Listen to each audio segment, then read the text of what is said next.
ভোটের লাইনে অতর্কিত লাঠিচার্জ করার অভিযোগ কেন্দ্রীয় বাহিনীর বিরুদ্ধে।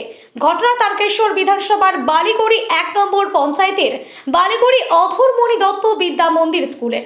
এই স্কুলে মোট 4টি বুথ 218, 219, 220 এবং 221 নম্বর। তারকেশ্বরের তৃণমূলের প্রার্থীর অভিযোগ, বুথের ভেতরে জায়গা থাকলেও ভোটারদের বাইরে রোদে দাঁড় করিয়ে রাখা হচ্ছিল। এই বিষয়ে সংশ্লিষ্ট আধিকারিককে বলতে যাওয়ায় অতর্কিত লাঠিচার্জ করে বুথে দায়িত্বপ্রাপ্ত কেন্দ্রীয় বাহিনীর জওয়ানরা। অভিযোগ, মহিলাদেরকেও বেধড়ক মারধর করা হয়, এমনকি ক্যান্সার আক্রান্ত এক মহিলাকে মাটিতে ফেলে মারা হয় বলে অভিযোগ করেন তৃণমূলের প্রার্থী রামেন্দু সিংহ রায়। শুনুন, কেউই কিছুই সমস্যা করতে পারবে না। মানুষ স্বতঃস্ফূর্ততা এবং কনফিডেন্সের সাথে ভোট দিচ্ছে। কেউ সমস্যা তৈরি করতে এলেও ও পাত পাবে না।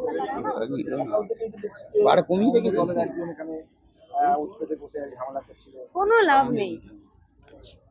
ওনাকে বলে দিন শান্ত থাকুন, কুল থাকুন। মানুষ যেটা দিচ্ছে ভোট, সেটাকে সম্মান জানান।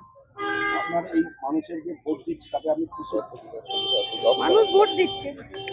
আমরা যারা রাজনৈতিক দলের কর্মী, আমরা তো এটাই চেয়েছিলাম যে মানুষ নিজের ভোট দিক, তারপরে মানুষ যা রায় দেবে সেই রায় মাথা পেতে নেব।